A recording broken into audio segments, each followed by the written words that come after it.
హర హర మహాదేవ శివశంకర మహాదేవ హర.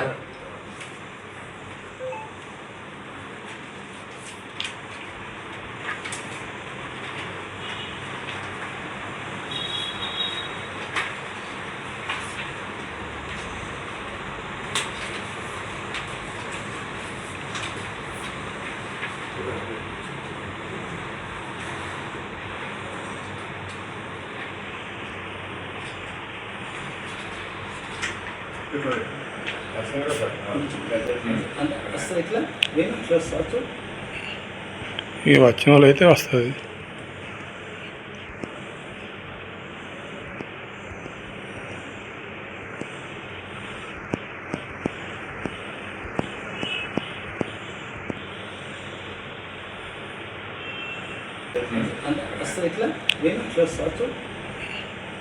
ఇక వచ్చిన వాళ్ళు అయితే వస్తుంది.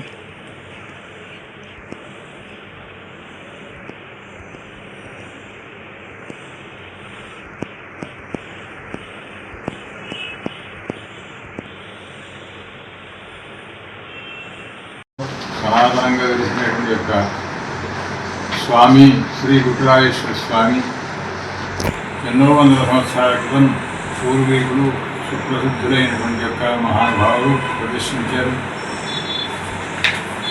ఆ ఆలయంలో దివ్యమైనటువంటి శివరాత్రి మహోత్సవాలు, కార్తీక సమారాధన ఉత్సవాలు, ఎన్నెన్నో ఉత్సవాలు ఈ విధంగా జరుగుతుంటాయి.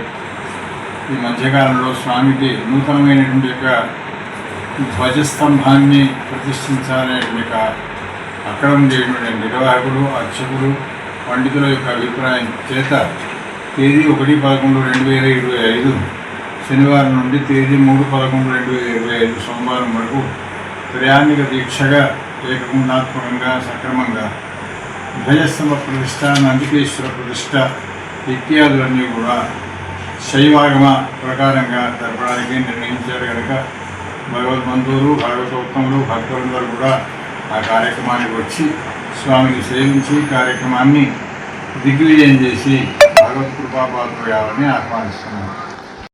మరి జగిత్యాల పట్టణానికి నైరుతి చెందు గురులచే సిద్ధులచే పూజింపబడినటువంటి గుట్టరాజేశ్వర స్వామి మరి ఈ యొక్క పట్టణానికి నైరుతి తెలిసి స్వామివారి యొక్క పట్టణాన్ని కాపాడుతున్న గుట్టరాజేశ్వర స్వామి దగ్గర అనాది నుండి కూడా వేణయ్య గారు చెప్పినట్టు మహిమాయుతమైనటువంటి ఆ క్షేత్రంలో అన్నపూర్ణాదేవి సహితంగా ఆనాడే మరి ఆ దేవాలయం వెలిసింది. అప్పటి నుంచి కూడా ఇప్పటి వరకు మరి ఎన్నో కార్యక్రమాలు, భక్తి కార్యక్రమాలు జరుగుతున్నాయి. దానిలో సందర్భంగా ఈ అక్కడ ధ్వజస్తంభ పునఃప్రతిష్ఠ మరియు గర్భాలయంలో ఉన్నటువంటి అన్నపూర్ణాదేవి యొక్క ఆ యొక్క అమ్మవారి ప్రతిష్ఠ కూడా పునఃప్రతిష్ఠ చేయడానికి మరి వేణయ్య గారి యొక్క ఆలోచన మేరకు ఈ కార్యక్రమాన్ని రూపొందించడం జరిగింది. ఈ కార్యక్రమంలో మరి శివయోగి శివాచార్య మహాస్వామి పీఠాధిపతి గారు రానున్నారు. కార్తీక శుద్ధ ఏకాదశి నుండి కార్తీక శుద్ధ త్రయోదశి వరకు అనేక కార్యక్రమాలు మరి అక్కడ యజ్ఞ యాగాదులు నిర్వహించబడతాయి. మరి అక్కడికి షట్స్థల బ్రహ్మ పీఠాధిపతి 1వ తేదీ నాడు అంటే వస్తారు. అలాగే ఆ రోజు యజ్ఞ కార్యక్రమం ప్రారంభమవుతాయి. సాయంత్రం కార్తీక మాసం ఏకాదశి పురస్కరించుకొని మరి దీపోత్సవ కార్యక్రమం కూడా ఏర్పాటు చేయడం జరిగింది సాయంకాలంలో. అలాగే తెల్లవారి 2వ తేదీన లక్ష బిల్వార్చన, ఎందుకంటే శివునికి అత్యంత ప్రీతిమైన మాసంలో కార్తీక మాసం కాబట్టి ఆ కార్తీక మాస ఫలితాన్ని పొందటానికి కొరకు శివుని దగ్గర గుట్టరాజేశ్వర స్వామి దగ్గర లక్ష బిల్వార్చన 108 జంటల చేత మరి నిర్వహించడం తలపెట్టడం జరిగింది.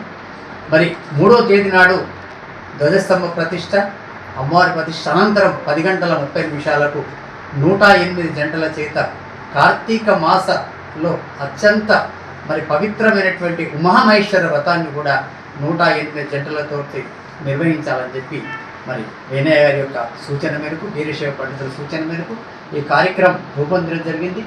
జగిత్యాల పట్టణం సుభిక్షంగా సురక్షితంగా ప్రజలందరికీ కూడా ఆశీస్సులు కలగాలని చెప్పి ఆ గుట్టరాజేశ్వర దగ్గర కార్యక్రమాల్లో మరి లక్ష బిల్వార్చన కావచ్చు, దీపోత్సవం కావచ్చు, యజ్ఞ యాగాదులు కావచ్చు, ఉమామహేశ్వర వ్రతంలో కూడా మరి భక్తులంతా పాల్గొనలా. మరి మన యొక్క శ్రీమాన్ వేణుగోపాచార్య యొక్క ప్రవచనం ఉంటుంది. అలాగే శ్రీశైల దేవస్థానం యొక్క ఆస్థాన మరి అక్కడ ఎవరైతే అన్ని కార్యక్రమాలను ప్రవచనం చేస్తారో డాక్టర్ మహంతయ్య గారు కూడా ఈ కార్యక్రమానికి ప్రవచనం వస్తున్నారు. అలాగే శశిభూషణ్ సిద్ధార్థి గారని ఒక పంచాంగకర్త కర్ణాటక నుండి వారు కూడా గొప్ప వీరేశ్వర పండితులు, వారు కూడా ప్రవచనం ఈ కార్యక్రమంలో ఏర్పాటు జరిగింది. వీరే కాకుండా ఎందరో మంది మహానుభావులు ఈ యొక్క 3 జరిగే అత్యంత వైభవపేతంగా జరిగేటువంటి ఈ కార్యక్రమాలు పాల్గొనడానికి వస్తున్నారు. మరి ఈ కార్యక్రమంలో పాల్గొని మరి కార్తీక మాసం యొక్క సంపూర్ణ ఫలితం, గుట్టరాజేశ్వర స్వామి యొక్క సంపూర్ణ ఫలితాన్ని ఈ యొక్క జగిత్యాల ప్రజలు, జగిత్యాల పరిసర ప్రాంతాలు కూడా అందులో పాల్గొని ఆ శివుని కృపకి పాత్రులు కావాలని చెప్పి మా గుట్టరాజేశ్వర స్వామి కమిటీ తరఫున మీ అందరికీ కూడా ప్రజలు విజ్ఞప్తి చేస్తారు.